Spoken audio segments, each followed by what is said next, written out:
The one thing I've actually started getting into the last couple months now is sprouts. Because if you think about it, a sprout has the nutritional power to grow an entire plant. So there's so much just value in eating those. And I think it's a tablespoon or 2 tablespoons of sprouts is the nutritional equivalent of like heads and heads of broccoli. Hello and welcome to the Disrupt the Everyday podcast. We're here to help you navigate life while disrupting the status quo. Our discussions cover a number of topics relevant to everyday life. We discuss everything from relationships to entrepreneurship. We also engage in some difficult but important conversations. And now, here are your hosts, Brian and Tanya Hamilton.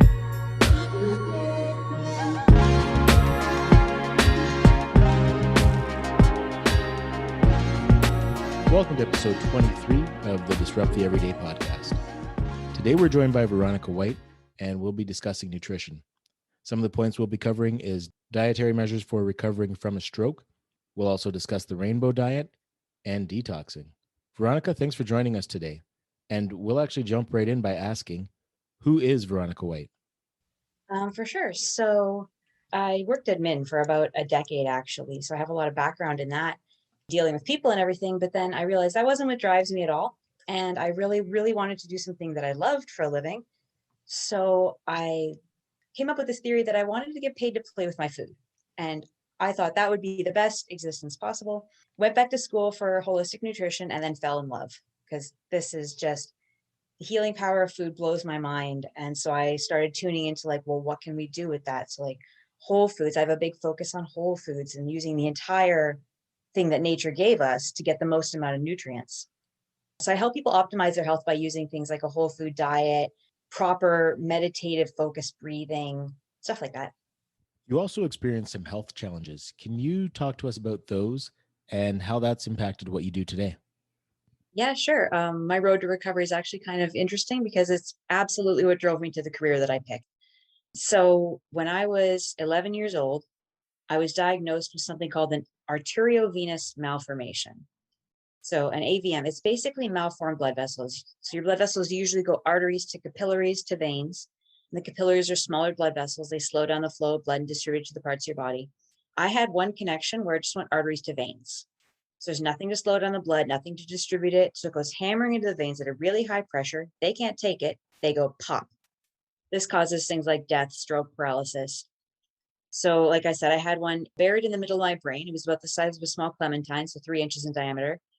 And it changed absolutely everything about my life. I was 11 when I was diagnosed prior to an event, which was extremely rare. And since that, like between the time I was 11 years old and I was diagnosed and I was 18 and had it surgically removed, I went through 2 brain hemorrhages, 2 strokes, and all 3 known treatments for the condition. But I'm still here. So after all that, I was still in healing mode when I hit university. So I started looking into, well, what are some natural ways that I can kind of improve my functioning, my memory, because I had huge short-term memory issues at that point because of the brain hemorrhages. I wanted to improve, like I said, my physical functioning. So muscle strength, muscle coordination, my balance, all these things very affected by the stroke or the strokes, I guess. And I knew there was a way that I'd be able to help it using something natural. And that drove me to nutrition.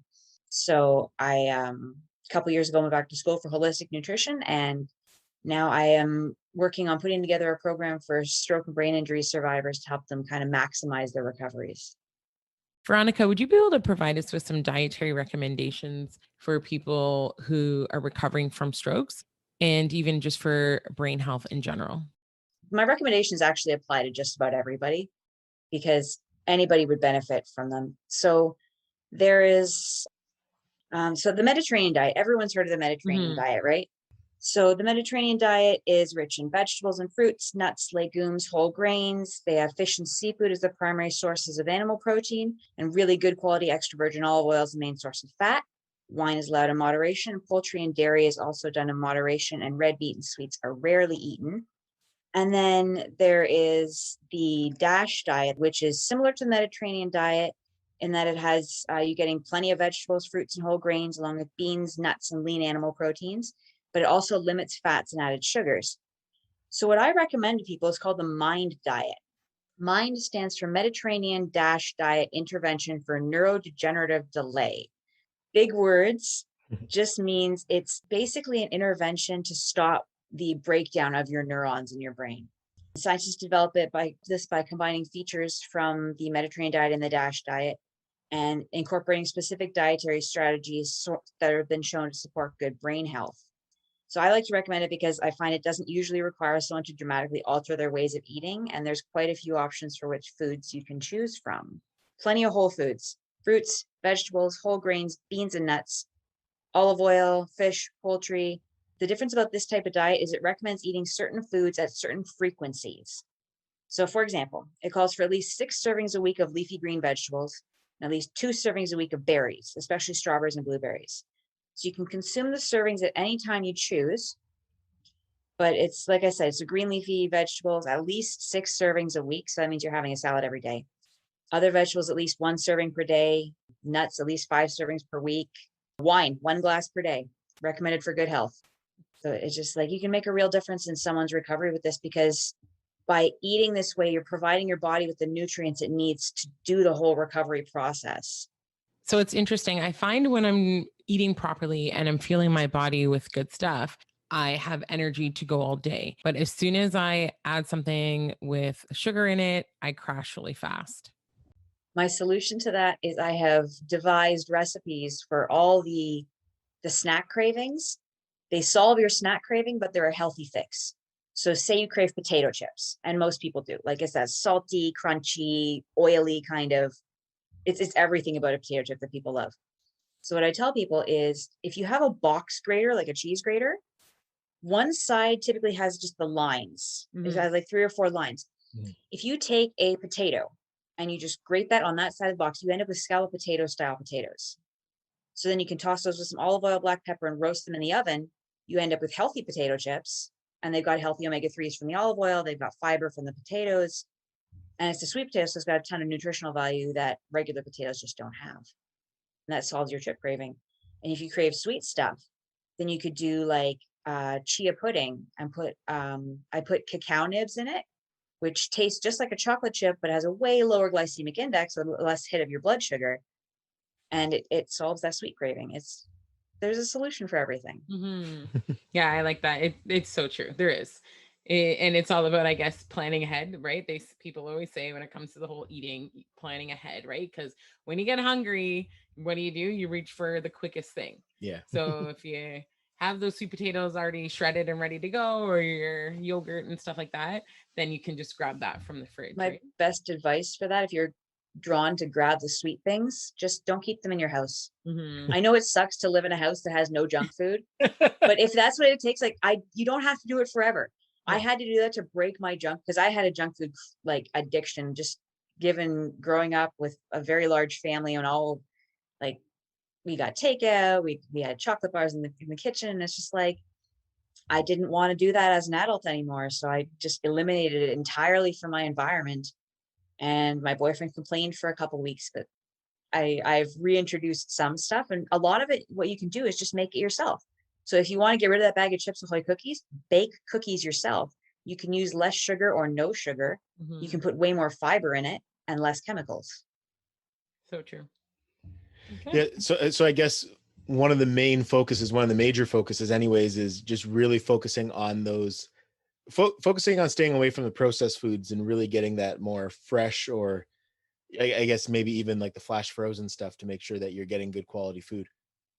Flash frozen stuff's actually a really good option because it's frozen at the peak of its ripeness. It's got the most nutritional value then. The one thing I've actually started getting into the last couple months now is sprouts. Because if you think about it, a sprout has the nutritional power to grow an entire plant. So there's so much just value in eating those. And I think it's a tablespoon or 2 tablespoons of sprouts is the nutritional equivalent of like heads and heads of broccoli. And they're really tasty too. They taste really good on top of my very snazzy salads. So is that like alfalfa sprouts? Alfalfa sprouts is one type of sprouts. Most people are familiar with those bean sprouts you get in Chinese food. Oh, yes. Yep. I love, my favorites are broccoli sprouts. I've got sunflower sprouts. I've got alfalfa. Red clover is super good.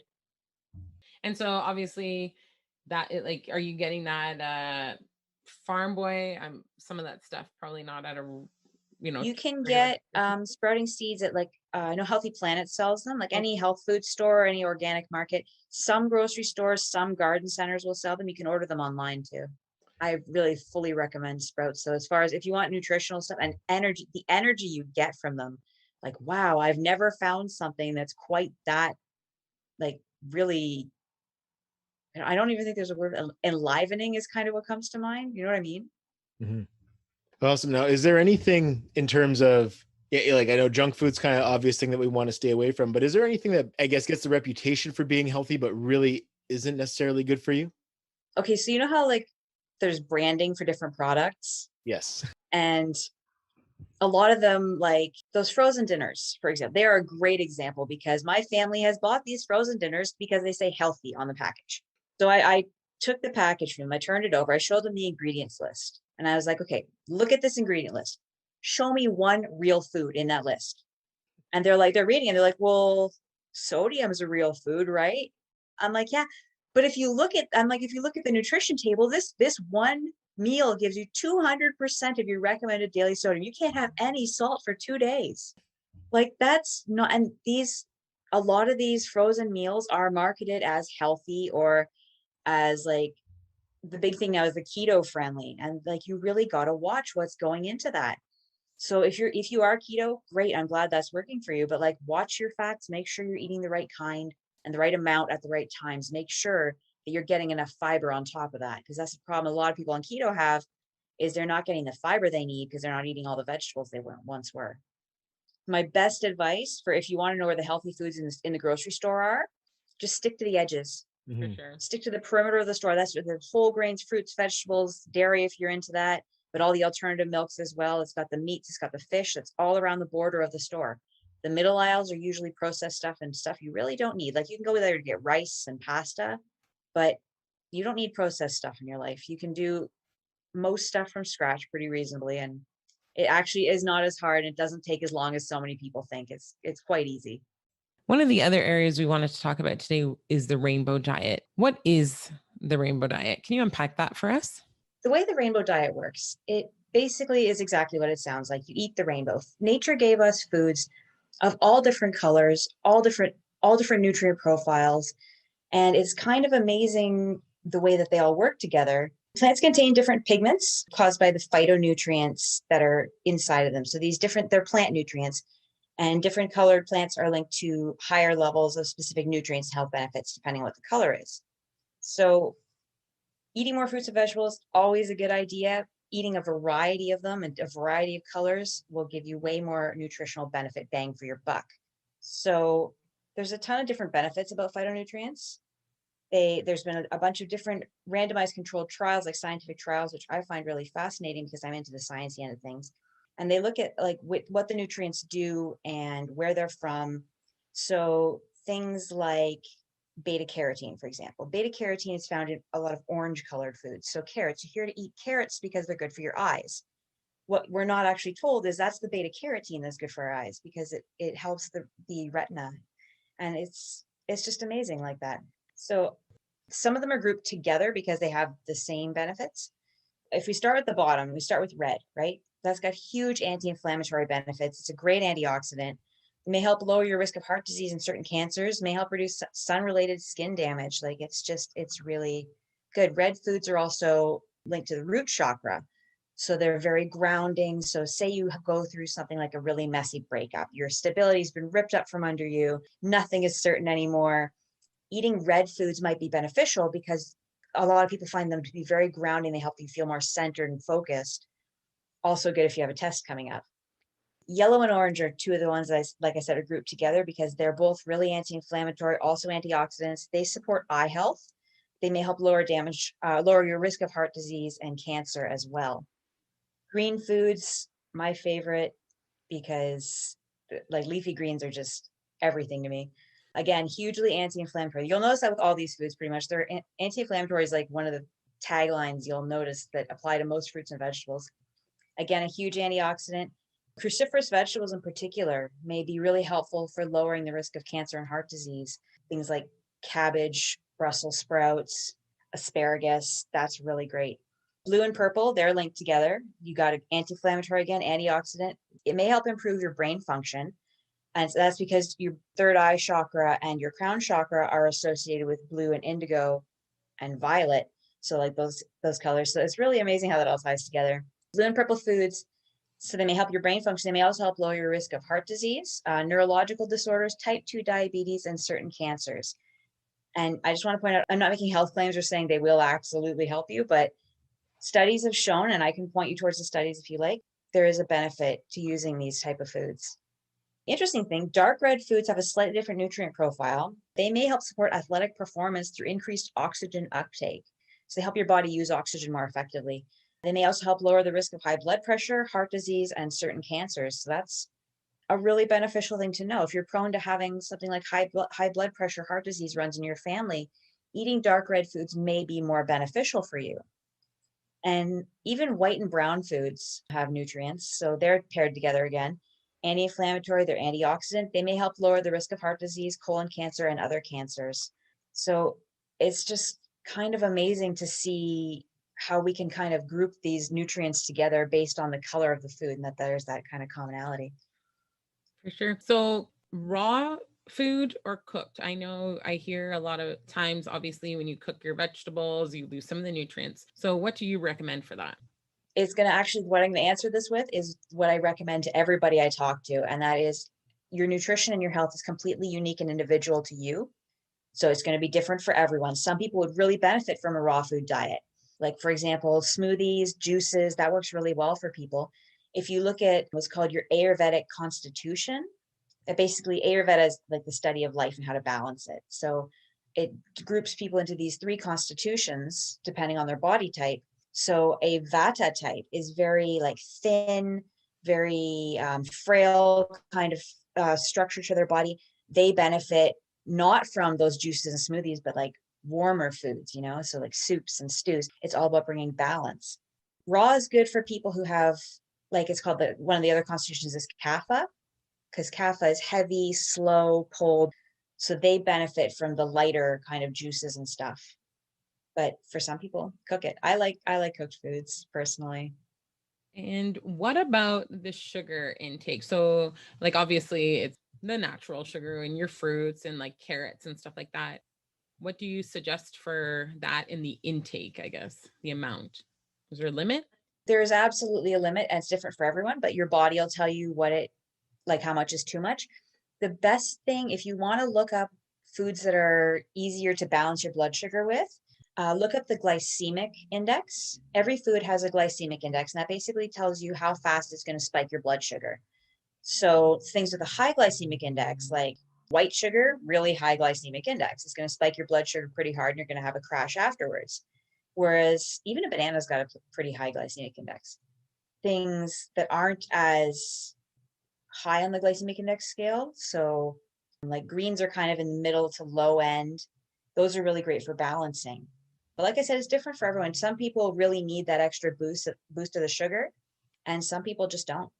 Right now, in terms of actually preparing vegetables, I'm just thinking there's obviously a lot of different ways to cook them. What are some of the benefits of the different cooking styles?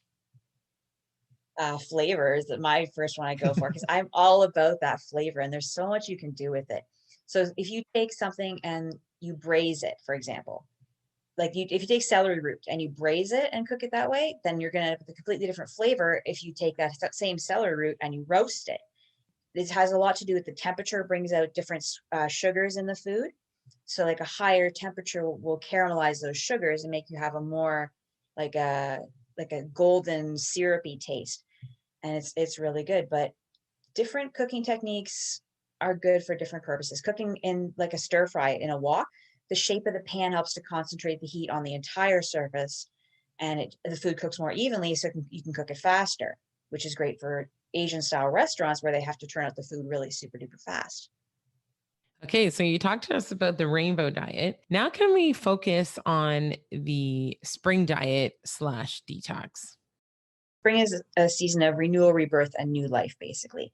So when the plants come out of their dormant winter rest and start to burst forth with colors, fruits, veggies, foliage, all that, that's kind of what detox is about. It's opening those channels and just getting it all out there. So detoxing, a lot of people think it's difficult or tedious. Some people think that it means fasting, which isn't necessarily correct. It's one way to detox, but a lot of people out there don't have the proper blood sugar control to be able to fast safely. So then they end up feeling dizzy or hungry, and it can be really difficult to participate in simple everyday activities because of this. So sometimes the best detox is simply to enjoy eating or a cleaner diet or fasting for just a few days to give your body a chance to reset. Also, in my mind, as a holistic nutritionist, detoxing isn't only about getting toxins out, but getting nutrients in is just as important. You can do any length of detox, like just listen to your body. But for a lot of people, I recommend you try a 5-day kind of system at first, with the first 3 days being devoted to the removal of toxins and getting all that garbage out. And then the last 2 days, getting the last of those deep-seated toxins out, and you add nourishing herbs and foods to get your diet to really nourish your body and kind of set you back to the best state of functioning. The secret to making it actually work well is to make detoxing something you do regularly and that you do often. If you build it into your weekly routine, you'd be amazed at how much better you feel.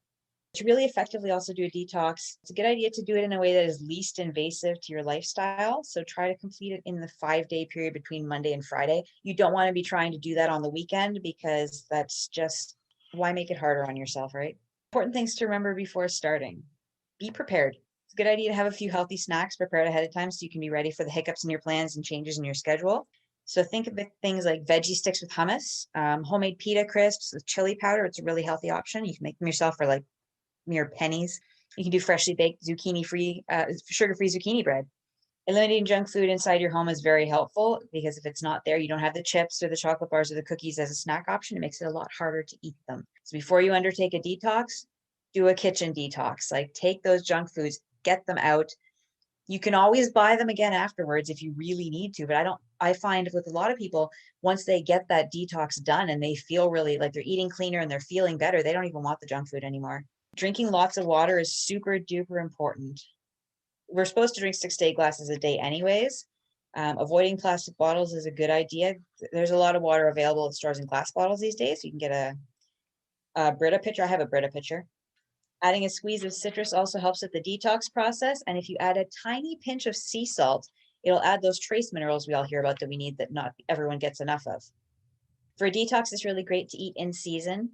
So visit your local farmer's market, eat whole fresh foods when they're fresh and abundant. Go for a variety of types of produce. Again, it goes back to the rainbow diet, eat a variety. Each color is a different nutrient, so you need all of them to get all the nutrients. Also, for a detox, it's a good idea not to let yourself get really hungry. So eat every 3 or 4 hours. Never wait until you're starving to eat, because that just unbalances your blood sugar. Another way you can keep your blood sugar balanced is by eating a lot of protein-based meals more frequently. Great sources of that would be like baked or broiled fish, lean poultry, black beans, chickpeas. There's a lot of stuff people take out for things like a detox, and I think it's all about just balancing the things you have in, you know? It's also really important to make sure that you're getting enough essential fatty acids and oils. So things like fish oil, borage oil, flaxseed oil, they're all fabulous at putting out the fires that inflammation sends to our body. Things like omega-3 fatty acids, they are known as essential fatty acids because you need them, but your body can't make them. So you have to consume them as part of a healthy diet. I take a really solid high dose omega-3 supplement, and I swear by it. It's so many benefits. Also, detox is more than just food. It's digital too. So actually turn off your cell phone, your TV, computer, get away from Facebook for a while. I've started handwriting notes to like my grandmother and my friends. I'm reading some great books, reconnecting with nature, especially now that gardening season is upon us. I'm so excited to start growing my own fruits and vegetables again. Big part about detox is like the downtime. You need to give your body a chance to rest and recover and heal. So sleep deep, chill out. The goal is to activate that rest and digest mode in your parasympathetic nervous system, because that's what helps restore your energy. It actually eliminates cortisol production. Cortisol is a stress hormone, helps your body heal and replenish itself. So things that help that: meditation, deep breathing, calming activities like yoga or Tai Chi, as things are super duper helpful. Try to get 8 hours of sleep a night. And this may sound obvious if you're doing a detox, but avoid smoking. Recreational drugs and alcohol fit into this category as well. These just completely defeat the purpose of doing a detox. So for detox, I have a very long list of things that I would say to just get out, because I said the first phase is about getting the junk out. So the very long list, get ready. Alcohol, of course, caffeine, which most people hate, chocolate, which everybody hates to give up, dairy products is huge for doing a detox. You just remove them for a few days. Gluten containing grains like wheat, rye, oats, or barley, just because these don't agree with a lot of people's digestive systems. So it's good to get those out. Corn and all products containing corn, meat, fish, poultry, and eggs, grains, small amounts of rice or quinoa, even amaranth can be used just to give you some fiber during your diet. Minimize the sugar, the honey, the molasses, any and all artificial sweeteners. Fruit juices typically have a lot of sugar in them, so they're not the best. Even if it's natural sugar, it still will, it's that glycemic index again. It'll spike your blood sugar. You'll get food cravings. You'll get hungry faster. Nuts are another one. Cold drinks, so like juice out of the fridge is something you think would be good for you, but the fact that it's cold actually doesn't agree with giving your digestive system a chance to rest. And also oils. So except for small amounts of olive or coconut, maybe flax oil. And for that, that's even just to cook the vegetables or to eat with the vegetables, and that's 2 tablespoons a day max. So instead of eating all those things, there is still an even longer list of things that is good to eat and is actually really beneficial, especially things like green leafy vegetables, particularly bitter greens. I love bitter greens. Bitter is one of the flavor sensations that is most ideal for our digestive system because it stimulates release of all those digestive juices. So things like dandelion greens, endive, parsley, beets, and beet greens are fabulous for this. Kale, chard, mustard greens, spinach, bok choy, arugula, even mixed salad greens. These are all really, really great options when you're doing a detox because they give your body those nutrients that it needs while kind of helping you get all that junk out because there's so much fiber in greens. So you pair that with a bunch of cruciferous vegetables because those are great for metabolic detoxification and liver support, which is what you want during this time. As an added bonus, the green crucifers also contain chlorophyll, which boosts your detox capacity even more. So these would be things like kale, broccoli, and broccoli sprouts. I love broccoli sprouts. Cauliflower, Brussels sprouts, mustard greens, foods from the onion family because they have a higher sulfur content, which helps with the detox process. So onions, shallots, garlic, leeks. These are great to include during a detox. Also including artichokes and Jerusalem artichokes once or twice a week. That's a really great option. That's lots of flavor in those. Tons of brightly colored vegetables, especially the alkaline ones. Basically, if it's alkaline, you want it. So beets and beetroot, celery, asparagus, zucchini, cucumbers, string beans, naturally fermented sauerkraut, which is my favorite. Sea vegetables are awesome. And then there's a couple herbs that are actually really good for detox as well that I tell everyone to include. So turmeric, which everyone should be taking anyways, just for its anti-inflammatory properties, really good. And this herb has an affinity for the liver, which makes it a great choice for detox and cleanse programs. It also may help to soften your stools, which is a great way to aid in your toxin excretion. No conversation with a nutritionist would be complete without the subject of poop coming up. That's half my job, seriously. Other herbs, milk thistle. Milk thistle is a really great one because it helps protect healthy cells in the liver from free radical damage or inflammation caused by toxins. It can also stimulate the regeneration of new healthy cells and helps your body to kind of just balance out. There's no adverse side effects that have been documented, which is why I really like this one. Although it may loosen your stools slightly because it increases bile flow. But this is not a bad thing, again, because that just gets more of those toxins out. Dandelion, I love just because it's so beneficial for both the kidneys and the liver. It has diuretic properties, which helps to flush out toxins, but also has potassium sparing effects because a lot of problem is when you're doing like a flush or something, sometimes you'll flush out a lot of your potassium and you need that. So this helps you actually protect your potassium levels and also helps protect against kidney stones. The other one is burdock root because burdock is high in, okay, get ready for this name, fructooligosaccharides. Basically, it's a fruit multi-sugar. It helps eliminate bacterial pathogens, which can help build up in the gut. It also increases saliva and bile secretions, which helps break down and excrete toxins from the body. A great way to get these herbs in is you can do them as a tea. I do herbal teas a lot. And if I'm doing it as a tea, I'll also add things like ginger root, astragalus, licorice root, mint for flavor. They all have their own range of health benefits as well. Rooibos is a great one. Cardamom is a wonderful one. And also things like bone broth is really good for doing a detox because that gives you a bunch of minerals. So you can make a bone broth just by putting, like, from Thanksgiving and Easter, for example, we roast a turkey. Take those bones, throw it in a soup pot, cover it with water, and then you add vegetables like green beans, zucchini, parsley, spinach, celery. Simmer that, and then you can drain it, eat the vegetables, because I still eat the vegetables, but then put the broth in a jar in the fridge and just sip it for the next 3 or 4 days. And you get a ton of health benefits just from doing that alone. So you'd basically eat like this for 2 or 3 days, because this is how you get all that junk out. At the same time, you're making sure you're drinking tons of lemon water, consuming lots and lots of fiber. Then you start adding the other nutrients back in. So things like B vitamins. Broad spectrum of B vitamins is essential for everything in your body, from helping you convert sugar into energy to helping your body produce blood cells. So taking a good solid multi-B vitamin is a great way to just make sure you're getting all those nutrients in that you need, especially for your detox. Great sources of B vitamins you can get through food, meat, especially liver, seafood, poultry, eggs, dairy products, legumes, leafy greens, that kind of stuff. They're everywhere. Really easy to get. We need more of them, but especially if you're detoxing, in that second stage of the detox, it's just a really good thing to make sure you get enough of. So yeah, vitamin C, sunshine vitamin, helps fight fatigue and depression. These are not things you want to be dealing with in your detoxing. So because then what you're going to go through is going to feel like a withdrawal. And that's not fun. So taking vitamin C helps to kind of balance that out. Food sources for this include citrus fruits, which we all know about, but also sweet peppers, strawberries, broccoli, Brussels sprouts, and potatoes have vitamin C, notable amounts of vitamin C. Calcium is really important.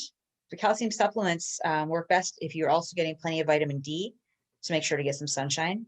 Food sources for calcium, everyone knows milk and cheese or other dairy foods. Also green leafy vegetables and fish where you eat the bones, like sardines. That's really good. Magnesium, which everybody needs more of, but especially in the case of detox, because like I said about the bowel movements, you got to get those toxins out, and magnesium really, really helps with that.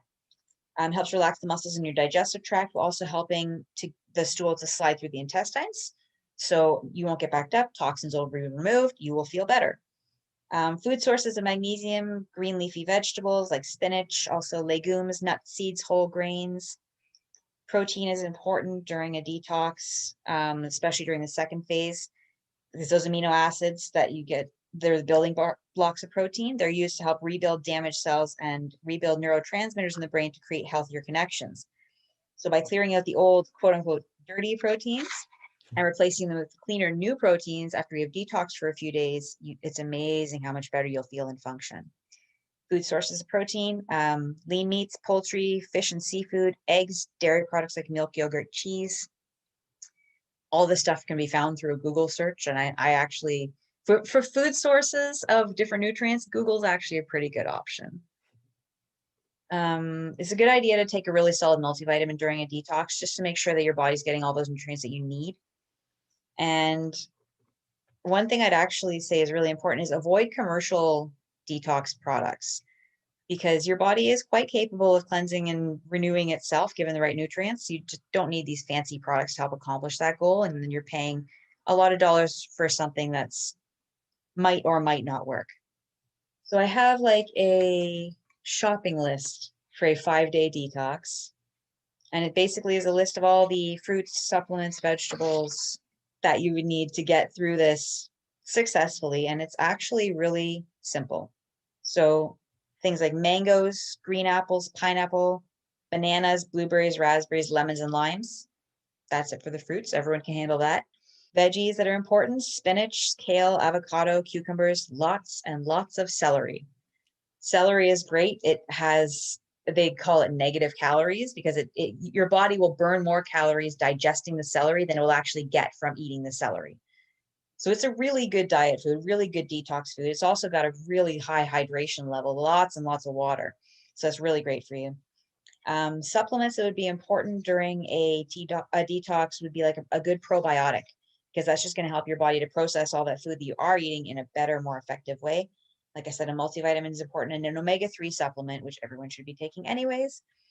And those other ingredients that I was talking about: coconut water, cayenne pepper, things like almond milk and almond butter, ground flaxseed, green tea, coconut oil, and surprisingly Epsom salt, because Epsom salt is a great source of magnesium, but it's also good for detox, and it gives you an excuse to have a bath. I know there's a ton of information, so I do apologize, but You talked a lot about probiotics, vitamins, and supplements.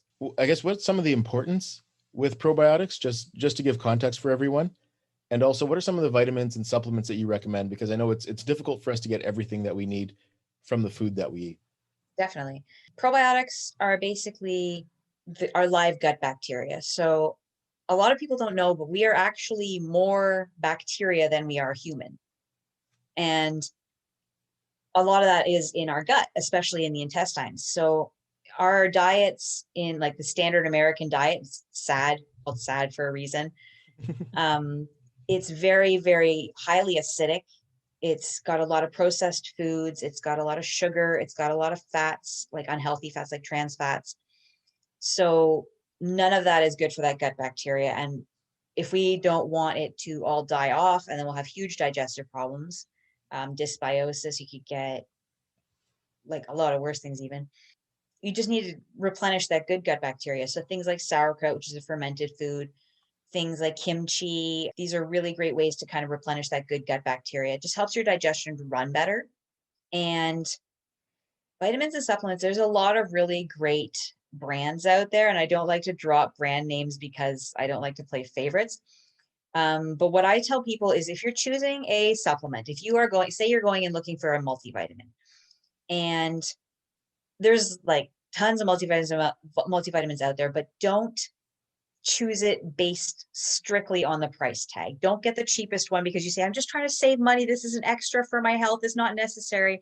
Well, it is necessary, and it will help you if you get a better quality one, like obviously. So multivitamins, you want them to have all the vitamins you need. I like the ones that also have phytonutrients in them. So like resveratrol, which you get from red wine, and curcumin, which you get from turmeric and orange foods. Those, you can get those in a lot of the more natural based supplements. So I know that I don't like to name drop, but CanPrev is kind of probably my favorite for their, as far as their, what they offer in nutrients goes, because they just cover everything that your body needs in quantities that aren't the minimum amount. Like there is vitamins you can get and they will give you the absolute minimum amount of the vitamin, but that's because they don't want to give too much to someone.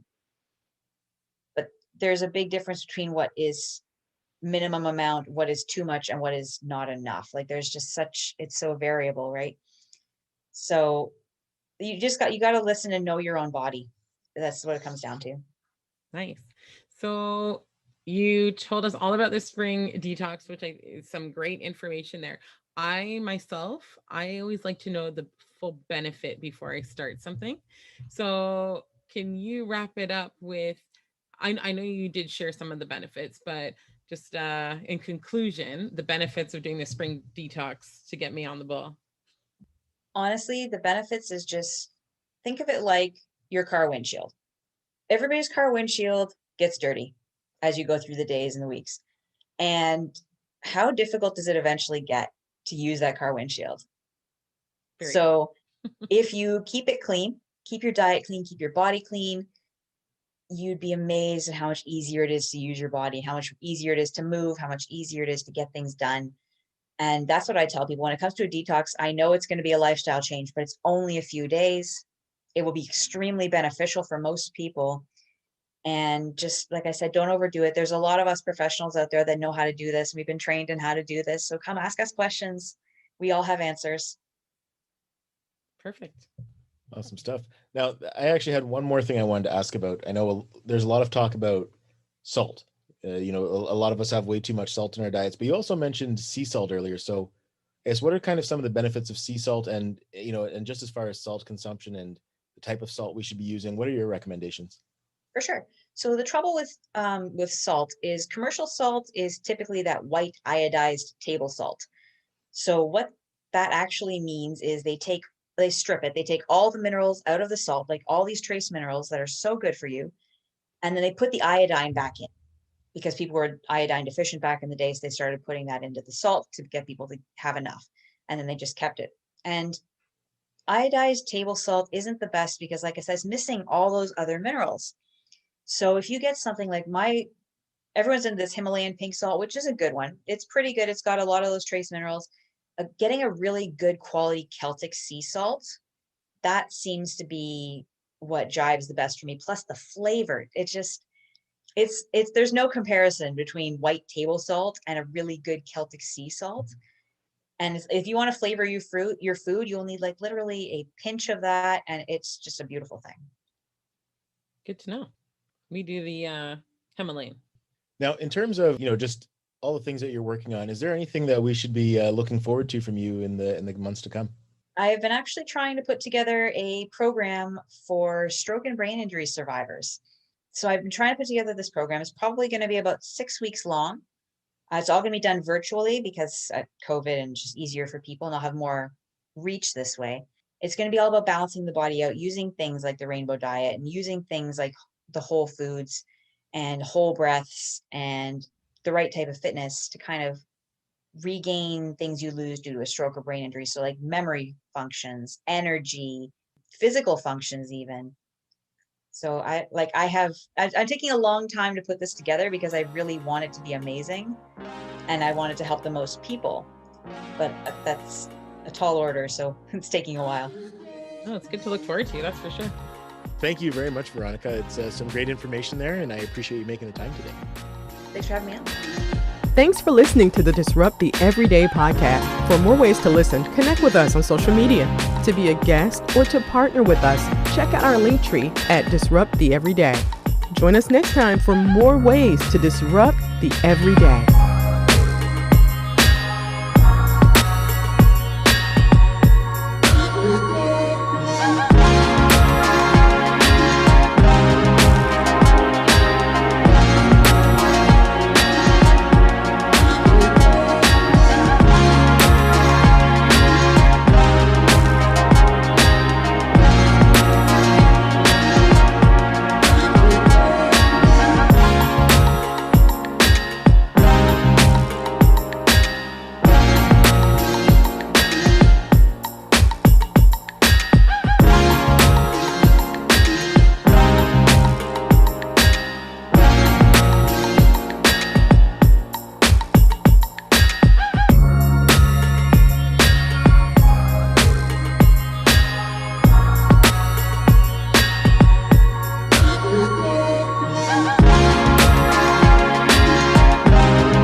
Bye.